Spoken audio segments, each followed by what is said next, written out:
বিসমিল্লাহির রহমানির রহিম। আসসালামু আলাইকুম। বাংলাদেশ ব্যাংক উচ্চ বিদ্যালয় কর্তৃক আয়োজিত অনলাইন ক্লাসে সবাইকে স্বাগত। এখন আমরা শুরু করছি নবম শ্রেণীর ভূগোল ও পরিবেশ বিষয়ের অনলাইন ক্লাস।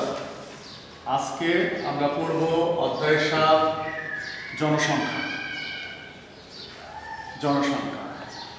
বর্তমান পৃথিবীতে চিকিৎসা,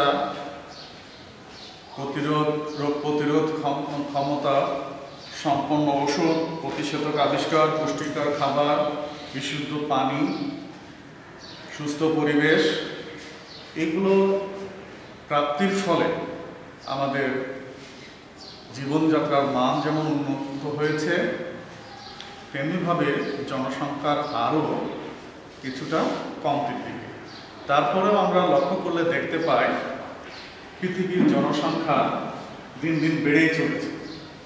যেমন আমরা দেখতে পাই 1950 সালে পৃথিবীর জনসংখ্যা ছিল 2.5 বিলিয়ন, 1960-এ 3.03, 1970 3.69, 1980 4.45, 1990 5.32, 2000 6.13, 2010-এ 6.92, 2015 7.35 আর 2017 7.60।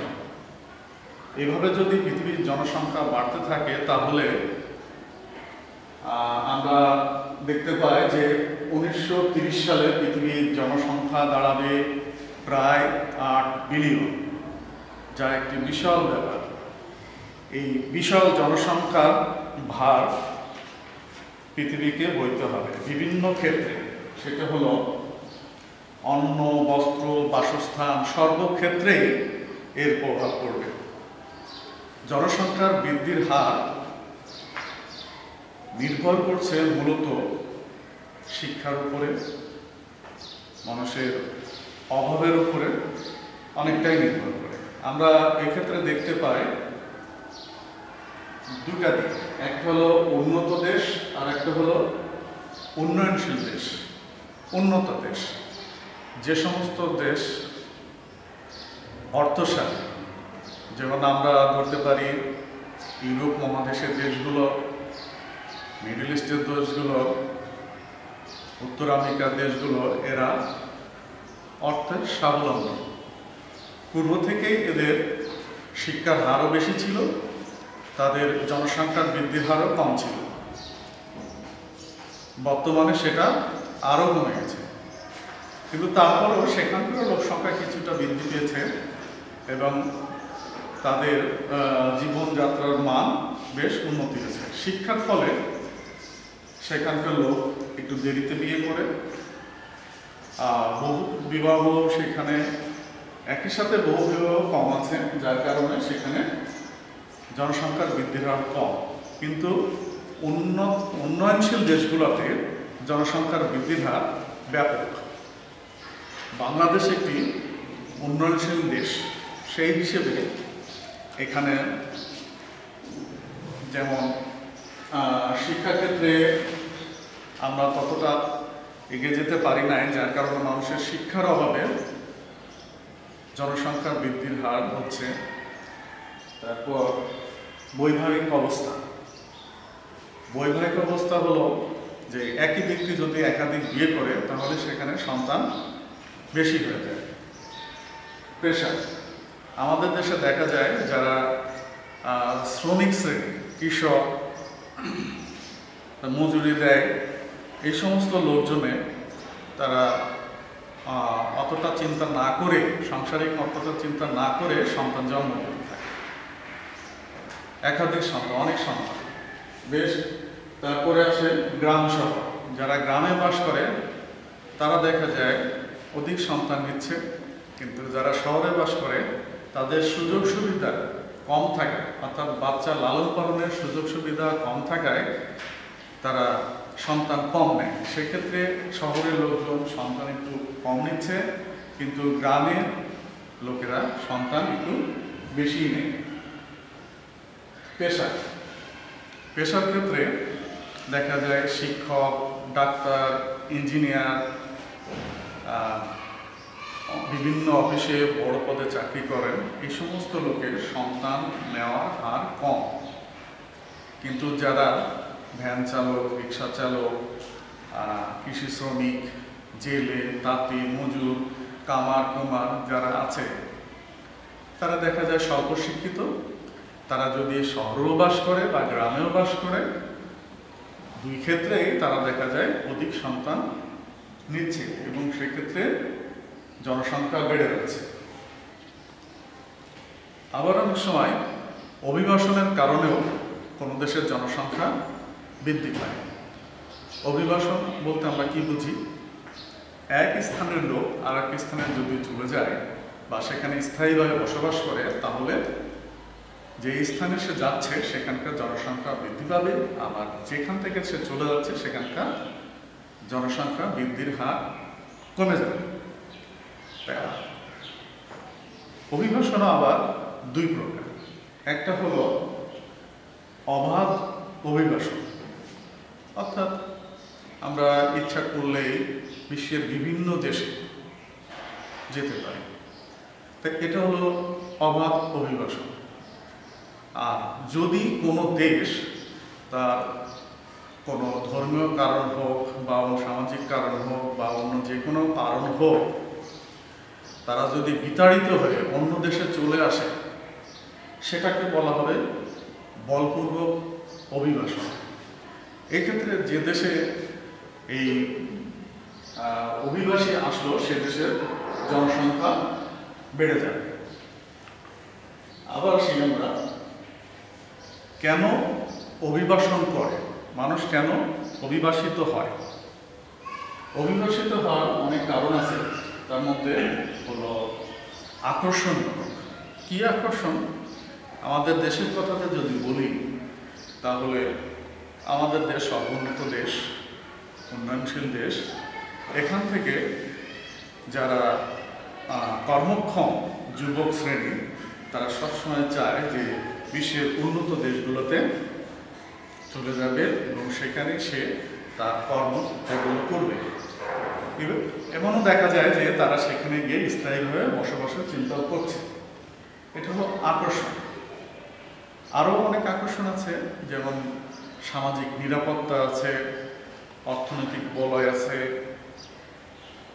উন্নত শিক্ষার ব্যবস্থা আছে, উন্নত স্বাস্থ্য চিকিৎসার ব্যবস্থা আছে। এসব কারণেই অনেকে উন্নয়নশীল দেশ থেকে উন্নত দেশে চলে যায়। আর বিকর্ষণমূলক কারণ হলো, বাংলাদেশের কথাই বলি, এখানে ঝড় আছে, ঝঞ্ঝা আছে, জলোচ্ছ্বাস, টর্নেডো, নদী ভাঙন, এই সমস্ত ব্যাপারগুলো রয়েছে, যার কারণে দেখা যায় উপকূলীয় এলাকার লোকজন প্রতি বছর নানান ধরনের সমস্যা করছে। এই জন্য তাদের ভিতরে এই কাজটা করে যে তারা যদি অন্য কোনো ভালো দেশে চলে যেতে পারে তাহলে তাদের জন্য ভালো। এই কারণেও তারা অভিবাসিত হয়ে বিশ্বের বিভিন্ন দেশে চলে যাওয়ার চেষ্টা করে। এভাবে এক দেশের লোক কমে যাচ্ছে আর এক দেশের লোক বেড়ে যাচ্ছে। অভিবাসনের সুফলও আছে, কুফলও আছে। অভিবাসনের সুফলটা কি? যে সমস্ত দেশের লোক সংখ্যার ঘনত্ব বেশি, সেখান থেকে যদি অধিক হারের লোক অন্য দেশে চলে যায়, তবে ওই দেশের বিভিন্ন ক্ষেত্রে চাপটা কমে যায়। যে দেশে যাচ্ছে সে দেশের চাপটা বেড়ে যায়। আবার অনেক ক্ষেত্রে এটা হলো সুফল। আবার অনেক ক্ষেত্রে দেখা যায় যে কর্মক্ষম লোক চলে যাচ্ছে, অথবা উচ্চশিক্ষায় শিক্ষিত অনেকেই বিদেশে পাড়ি জমাচ্ছে এবং সেখানে গিয়ে সে স্থায়ীভাবে বসবাস করছে। এর ফলে উন্নয়নশীল দেশগুলো তাদের শিক্ষিত জনগোষ্ঠীকে হারাচ্ছে। তাদের দ্বারা দেশের অনেক ধরনের কর্মকাণ্ডের সুযোগ সৃষ্টি হতে পারে, কিন্তু সেটা স্তব্ধ হয়ে যাচ্ছে অথবা স্লথ হয়ে যাচ্ছে। এখন আসি যে জনসংখ্যা যদি বৃদ্ধি পায় একটি দেশে তাহলে কি সমস্যা হতে পারে। বাংলাদেশের ক্ষেত্রে এটা আমরা দেখতে পাই যে 1981 সালে বাংলাদেশের জনসংখ্যা ছিল 2.31 বিলিয়ন, 1991 সালে 2.17 বিলিয়ন, 2001 সালে 1.84 বিলিয়ন, 2009 সালে 1.5 বিলিয়ন, 2011 সালে 1.37 বিলিয়ন। এটা হলো বৃদ্ধির দিয়ে আমরা দেখলাম। কিন্তু এভাবে যদি জনসংখ্যা যদিও কম, বৃদ্ধি হচ্ছে 2.31, আর 3.1.37, এভাবে যদি কমই দেখা যাচ্ছে, উপর থেকে কমই হচ্ছে, তারপরও আমাদের দেশে লোক সংখ্যা বৃদ্ধি অনেক বেশি। লোক সংখ্যা যদি বৃদ্ধি পায় তাহলে সমস্যা কি হতে পারে। আমাদের দেশে লোক সংখ্যা বৃদ্ধি এবং এর ফলে যে সমস্যাগুলো হয় সে হলো ভূমির ব্যবহারের সমস্যা। লোক সংখ্যা বৃদ্ধি পেলে সেখানে তাদের বাসস্থানের জন্য ঘর করতে হবে, কৃষি জমিতে বাড়িঘর করে, শিক্ষা প্রতিষ্ঠান করে, তারপরে কৃষি জমির উপর দিয়ে রাস্তা হচ্ছে, নতুন বাসস্থান হলে সেখানে রাস্তা হতে হয়, সেখানে রাস্তা হচ্ছে, সেখানে শিক্ষা প্রতিষ্ঠান হচ্ছে, ব্যবসা বাণিজ্য প্রতিষ্ঠান হচ্ছে। এভাবে আমাদের কৃষিভূমি কমে যাচ্ছে। কৃষিভূমি কমে গেলে আমাদের উৎপাদন কমে যায় এবং খাদ্য ঘাটতি দেখা দেয়। এর ফলে কি হয়, বিদেশ থেকে আমাদের খাদ্য আমদানি করতে হয়, দেশের অর্থ বাইরে চলে যায়, দেশের অর্থনৈতিক অবস্থা নাজুক হয়ে যায়। এরপর সে পানি কিভাবে সমস্যা হচ্ছে। পানি হলো আমরা যে কীটনাশক ব্যবহার করি ফসলের ক্ষেত্রে, এই সমস্ত কীটনাশক পানিতে যাওয়ার ফলে আমাদের প্রাকৃতিক উৎস থেকে যে মৎস্য সম্পদ বা আরও অন্য যে সমস্ত সম্পদ আমরা পেতাম এগুলা কমে যাচ্ছে। আর এই পানি ব্যবহারের ফলে আমাদের এখানকার জনগণ আবার নানান রকম সমস্যায় পড়ে। পশু পাখি তাদেরও সমস্যা হয়, উপকারী পোকামাকড় সেগুলো ধ্বংস হয়। শিক্ষাক্ষেত্রে সমস্যা, অধিক জনসংখ্যা হওয়ার ফলে সরকার ইচ্ছা করলেও শিক্ষার জন্য যথেষ্ট খরচ করতে পারে না। অধিক জনসংখ্যা হওয়ার ফলে বরাদ্দ যতই বেশি হোক না কেন, বেশি ছাত্রছাত্রী হওয়ার ফলে তাদেরকে সেভাবে উন্নত দেশের মতো তাদেরকে সহায়তা দেওয়া যায় না। এবার যে স্বাস্থ্য, আমাদের দেশের প্রচুর সরকারি হসপিটাল আছে যেখানে আমরা স্বাস্থ্যসেবা নিয়ে থাকি, কিন্তু দেখা যায় সে সমস্ত হসপিটালের সামর্থ্য বেশ কম, কারণ অর্থ কম, জনসংখ্যা বেশি, রোগের চাপ বেশি। আমরা হসপিটালে গেলেই দেখতে পাই প্রচুর রোগী সরকারি হসপিটালে, যাদের অর্থ তেমন নাই, কম, তারাই সাধারণত সরকারি হসপিটালে যাচ্ছে, কিন্তু তারা সেখানে সে ধরনের সেবা পাওয়া থেকে বঞ্চিত হচ্ছে অধিক জনসংখ্যা হওয়ার কারণে। এরপর বাসস্থানের জন্য আমাদের নতুন নতুন বাড়িঘর তৈরি করতে হচ্ছে। সন্তান বেশি হয়, মানুষ বেশি ঘরবাড়ি তৈরি করতে পারে না অর্থনৈতিক কারণে, এই জন্যই এক জায়গায় তারা অনেকে বসবাস করে। এর ফলে স্বাস্থ্য সমস্যা দেখা দেয়, নানা ধরনের রোগ তাদের দেখতে পাওয়া যায়। এরপরে আসে আমরা খাদ্য। জনসংখ্যা বেশি হলে তো খাদ্য বেশি লাগবেই, কিন্তু সেই খাদ্য কৃষিভূমি থেকে আসে। যেহেতু আমাদের কৃষিভূমি কমে যাচ্ছে, সেজন্য খাদ্যর উৎপাদনও কমে যাচ্ছে। খাদ্য উৎপাদন কমে যাওয়ার ফলে আমাদের খাদ্য সমস্যা দেখা যাচ্ছে। বিদেশ থেকে প্রচুর পরিমাণে খাদ্য আমদানি করতে হচ্ছে। এর ফলে দেশ থেকে প্রচুর অর্থ বিদেশে চলে যাচ্ছে এবং আমাদের অর্থনৈতিক অবস্থা আরও খারাপ হবে। এখন এই জনসংখ্যা যে বাড়ছে, শুধু আমাদের দেশ নয়, বিশ্বের বিভিন্ন দেশেই এই সমস্যা এবং সাথে সাথে এটা পৃথিবীরও সমস্যা। তো এই জনসংখ্যা সমস্যা অর্থাৎ জনসংখ্যা বৃদ্ধি রোধ করার কল্পে আমরা কি কি করতে পারি? জনসংখ্যা বৃদ্ধি রোধ করার জন্য আমরা বেশ কিছু উপায় অবলম্বন করতে পারি। জন্ম নিয়ন্ত্রণ। আমরা যদি জন্ম নিয়ন্ত্রণ পদ্ধতি ব্যবহার করি তাহলে আমাদের সংসারটাকে ছোট করতে পারি, অর্থাৎ সন্তানটি কম নিতে পারি। বর্তমান সরকারের স্লোগান হলো যে 2টি সন্তান নয়, একটা সন্তানই যথেষ্ট। আমাদের দেশে এমনও পরিবারের আছে 5টা 7টা 8টা এরকম সন্তানাদি রয়েছে।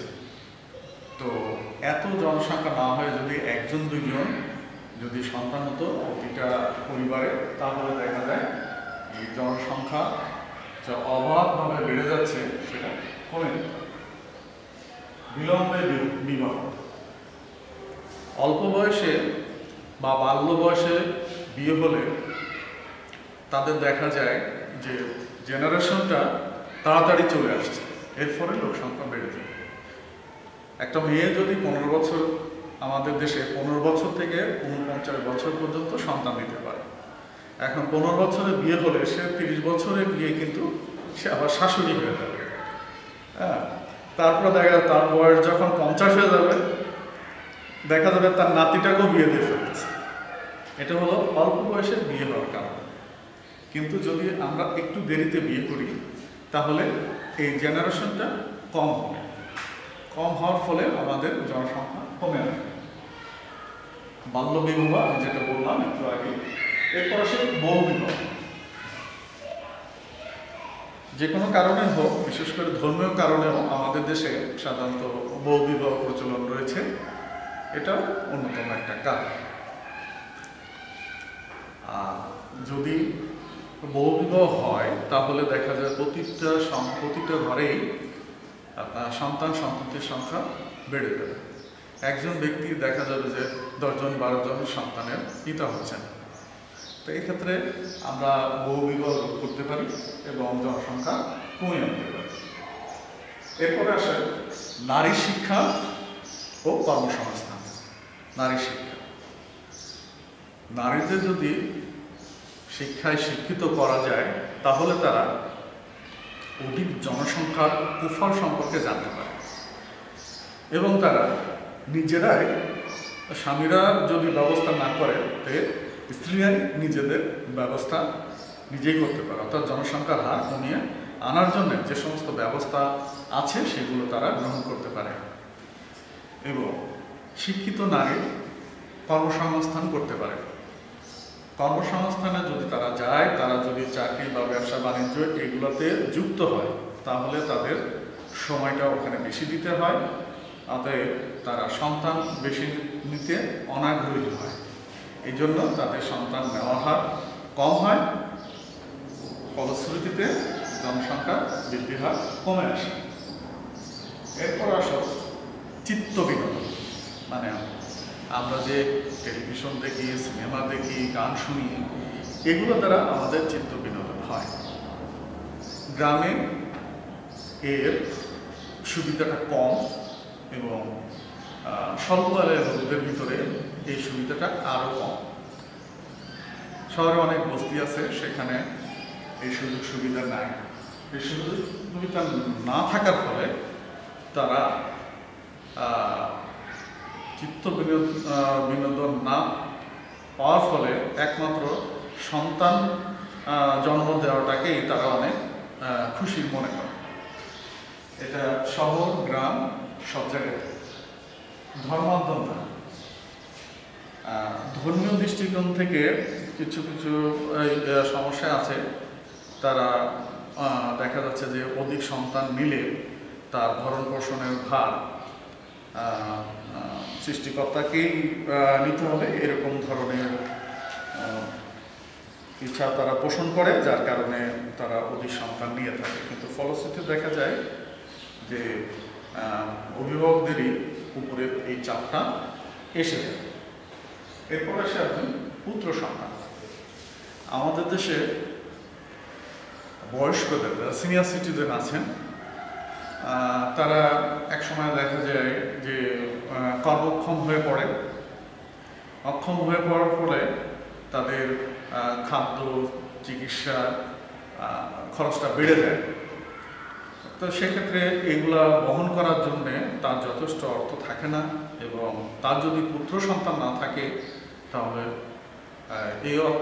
এই খরচটা বহন করার কেউ নেই, যার কারণে তারা খুব দুর্ভোগের মধ্যে পৃথিবী ছেড়ে চলে যায়। এই জন্যে এখানকার মানুষ চিন্তা করে যদি একটা পুত্র সন্তান থাকে তাহলে সে শেষ বয়সে তাকে দেখবে। কিন্তু আসলে এই পুত্র সন্তান নিতে নিতে দেখা যায় যে পরপর 5টা মেয়ে হয়ে গেল, তারপরে ছেলে সন্তান হলোই না, কিন্তু আলটিমেটলি আমাদের জনসংখ্যা বেড়ে গেল। তো এই ক্ষেত্রে সরকারের ভূমিকাটা অনেক বেশি। সরকার এই বয়স্কদের হার যদি সম্পূর্ণভাবে নেয় তাহলে এখানকার জনগণ, অর্থাৎ সক্ষম পুরুষ এবং নারীরা অধিক সন্তান জন্ম দেওয়া থেকে বিরত থাকবে। কারণ তারা নিশ্চিত জানে যে সময় আমি অক্ষম হব এবং উপার্জন করতে পারবো না, তখন সরকার আমাদের সম্পূর্ণভাবে দেখবে, আমাদের বাসস্থান, চিকিৎসা, খাওয়া সব কিছুই সেখান থেকে। একটা ভাতার ব্যবস্থা যদি হয় মোটা অঙ্কে, তাহলে দেখা যায় তারা অধিক সন্তান নেওয়া থেকে বিরত থাকবে। এভাবে আমরা জনসংখ্যা সমস্যার সমাধান করতে পারি। এটা উন্নত দেশে, অনুন্নত দেশে, সর্বক্ষেত্রে। আজ এই পর্যন্তই। তোমরা আশা করি এগুলা একটু ভালো মতো পড়বে। আর তোমাদের যে অ্যাসাইনমেন্ট স্কুল থেকে দেওয়া হচ্ছে, অ্যাসাইনমেন্টগুলো নিয়ে যাবে এবং নির্দিষ্ট সময় লিখে ওটা প্রতি শনিবারে জমা দিবেন। আর